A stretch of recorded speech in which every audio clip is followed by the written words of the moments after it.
I'm very much Thierry Hartog for inviting me at this Congress. He was my first anti-aging medical teacher 15 years ago in Paris and Charleroi. Thank you so much to invite me and to allow me to speak here. In French now. Je pense que nous sommes en présence actuellement d'un nouveau paradigme de la nutrition. Pourquoi? Parce que le concept traditionnel de nutrition, c'est d'avoir une alimentation variée et équilibrée. Et il faut manger de tout en qualité, avec des quantités raisonnables, pas trop gras, pas trop sucré, pas trop salé. On vous a donné quelques exemples tout à l'heure. De manger 3 produits laitiers par jour, de 5 à 7 portions de fruits et de légumes chaque jour. Ceci sont des recommandations officielles du programme Nutrition National français. Mais la question est, actuellement, c'est est-ce que vous pensez vraiment que ces affirmations sont tout à fait correctes et sont toujours à l'ordre du jour? Si vous mangez varié et équilibré, que vous respectez toutes les autres recommandations, bien sûr, on va diminuer les maladies cardiovasculaires, on va diminuer l'obésité, les maladies en surpoids, c'est pas le bon, pardon, peu importe, de diminuer donc l'hypertension artérielle et les syndromes métaboliques également, notamment le diabète de type 2. Et puis finalement, on va obtenir, c'est presque une évidence, statistiquement, on va obtenir de freiner et de ralentir considérablement notre propre vieillissement et d'augmenter peut-être l'espérance de vie. Mais la deuxième question, c'est est-ce que vous pensez que ces affirmations, au niveau d'un groupe, au niveau d'une population générale, est-ce que vous pensez véritablement que ça peut s'adapter à un individu particulier? Est-ce qu'on doit véritablement appliquer les mêmes mesures alimentaires pour chaque individu? Alors pour moi, la question est véritablement et indiscutablement non. Parce que quand vous êtes médecin et que vous avez une personne qui est devant vous, qu'est-ce que vous avez en face de vous? Est-ce que vous avez un patient qui est un espèce de prototype de la représentation standard d'une population générale, ou est-ce que vous avez plutôt un patient qui a une longue histoire médicale, psychologique, environnementale, et qui est souvent même à des prédispositions génétiques? Non, vous avez devant vous, et là j'insiste, vous avez un être humain qui a des particularités qui doit être respecté. Alors il doit être respecté à quel niveau? Probablement au niveau de sa nourriture. Est-ce qu'on doit véritablement manger les mêmes aliments et à ce moment-là prendre éventuellement un certain risque vis-à-vis de notre propre vieillissement, de notre santé? Alors il faut se poser, je crois, les bonnes questions. Est-ce que le gluten est toujours bon pour tout le monde? Est-ce que les produits laitiers ou les œufs sont systématiquement bons pour chacun d'entre nous? Est-ce que la même question peut être appliquée aux amandes, à tous les fruits à coque, aux bananes, aux ananas, aux kiwis, et puis à bien d'autres aliments? Moi je dis non. Je vous donne un exemple ici, on y reviendra tout à l'heure, parce que je vous expliquerai comment se font les examens. Vous avez ici sur le côté gauche donc, de la slide, vous avez la représentation ici des fruits et des légumes pour une personne qui n'a absolument aucune intolérance alimentaire. Où il n'y a pas de couleur, c'est négatif partout, je vous expliquerai pourquoi. Et vous avez à côté un patient qui présente ce type de réaction. Est-ce que vous pensez véritablement qu'il ne faut pas faire la différence entre les deux patients au niveau de la conduite alimentaire à leur proposer? Alors, pour moi, le nouveau concept de la nutrition, c'est qu'il faut bien sûr avoir une alimentation variée et équilibrée. Je suis absolument d'accord avec ça, mais il va falloir la personnaliser. Et qu'est-ce que veut dire le concept de personnalisation? Qu'est-ce qui se cache derrière ça? Bien, les intolérances alimentaires et ce qu'on appelle nous l'immunonutrition. Je vous prends un exemple, l'amande. La nutrition classique, elle est focalisée sur l'amande, parce que l'amande est un aliment qui a des grandes vertus nutritionnelles, qualitatives. C'est un aliment qui est chéri des nutritionnistes, parce qu'elle est riche en vitamine B, en vitamine E, en oligo-éléments, et également en acides gras polyinsaturés de type oméga 3. Formidable, excellent aliment. Vous allez voir tout à l'heure, dans quelques instants, qu'il y a des gens qui sont complètement intolérants aux amandes. Alors l'immunonutrition, elle ne se focalise pas simplement sur l'aliment, quelle que soit sa valeur nutritionnelle. L'immunonutrition se base sur la réaction de l'individu. Et si l'aliment immunologiquement n'est pas toléré, quelle que soit la qualité qu'il propose sur le plan de qualité nutritionnelle, on ne va pas lui recommander de le manger. Voilà l'exemple de l'amande. Vous voyez ici, bon, on verra tout à l'heure comment se présentent les résultats, mais vous avez ici un résultat sur almond qui est, on est positif à partir de 7,5, on le verra tout à l'heure.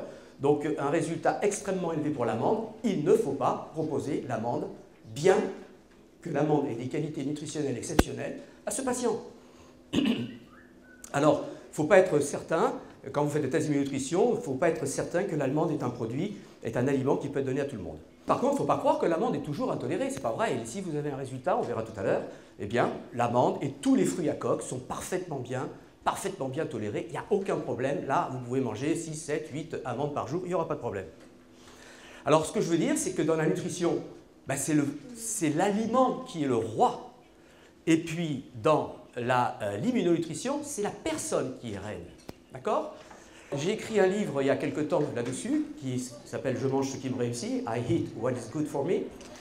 Et s'il y avait une phrase, sentence, pour résumer ce qui est l'objet de ce livre, je dirais qu'il n'y a pas de bons et de mauvais aliments pour tout le monde, il y a des bons et des mauvais aliments pour chaque individu, et c'est ça le concept qui régit l'immunonutrition.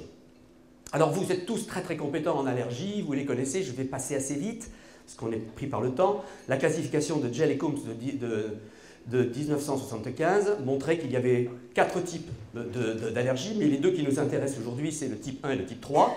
Le type 1, c'est les allergies qui sont médiées par les IgE, et le type 3, c'est ce qui nous intéresse aujourd'hui, c'est-à-dire les hypersensibilités retardées, et qui sont médiées par des anticorps de type IgG.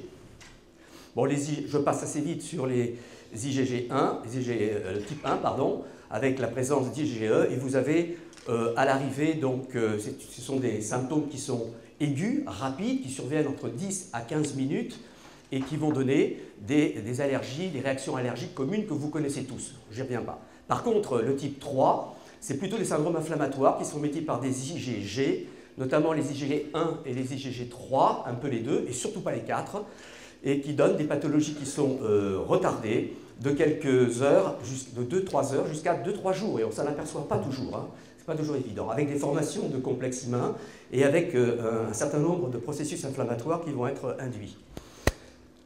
Alors, vous me dites, vous parlez d'intolérance alimentaire, mais qu'est-ce que c'est que ces intolérances alimentaires ou ces hypersensibilités alimentaires? Eh bien, on peut dire qu'un aliment qui déclenche une réaction immunitaire par la sécrétion d'IgG au-dessus d'un certain seuil physiologique de sécrétion va être considéré comme une hypersensibilité alimentaire, que l'on appelle aussi donc une intolérance alimentaire. Alors les 3 facteurs majeurs physiopathologiques, j'appelle ça la interactive tripod, c'est-à-dire le trépied interactif, et qui comprend donc la dysbiose, c'est donc le trouble de la flore intestinale, on dit maintenant le microbiote, microbiota, et l'inflammation et l'augmentation de la perméabilité intestinale. J'insiste beaucoup sur le fait que ces 3 mécanismes physiopathologiques travaillent ensemble, en synergie, en permanence. Et puis vous voyez, par exemple, sous certaines conditions, on verra les facteurs déclenchants dans quelques instants, la barrière intestinale va perdre sa qualité de filtre, avec notamment l'altération des tight junctions. Il y a plusieurs protéines, notamment la zonuline qui intervient à ce niveau-là. Et vous allez avoir ici une membrane tout à fait normale, et vous allez avoir un faulty, c'est-à-dire une jonction serrée qui est altérée et qui s'écarte. Et donc, ce qui va se passer, bien que tous les aliments, les déchets alimentaires, que ce soit les bactéries, les toxines, les micro-organismes et beaucoup d'autres pathogènes, vont traverser la barrière intestinale. Alors, qu'est-ce qui se passe ici? Vous avez un résumé général. L'antigène alimentaire arrive, vous avez les protecteurs de l'intestin, je ne reviens pas pour aller un peu plus vite. Et si vous avez bien entendu la triade qu'on retrouve, la dysbiose et l'inflammation, et l'augmentation de la perméabilité intestinale avec une activation des lymphocytes T et la production de cytokines, et activation de la voie TH2 qui va aboutir soit à des allergies alimentaires IgE, bien connues, trop bien connues, et les allergies alimentaires retardées à base d'IgG, sécrétion d'IgG, qui sont malheureusement encore moins bien connus.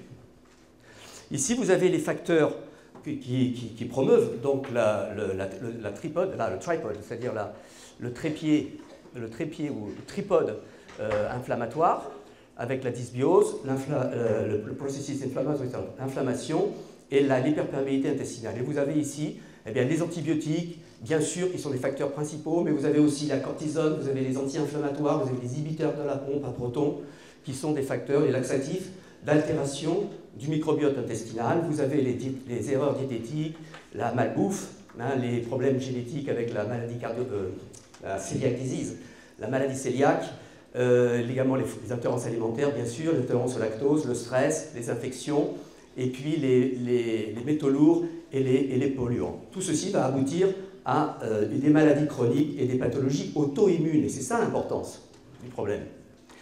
Et vous avez ici, donc, on retrouve le tripode interactif, là-haut, et puis vous voyez toutes les maladies qui peuvent entraîner par des intolérances alimentaires, à savoir les maladies auto-immunes, ça va de la maladie de Crohn jusque, si vous voulez, à la spondylarthrite ankylosante, en passant par la maladie d'Hashimoto, donc les maladies des glandes.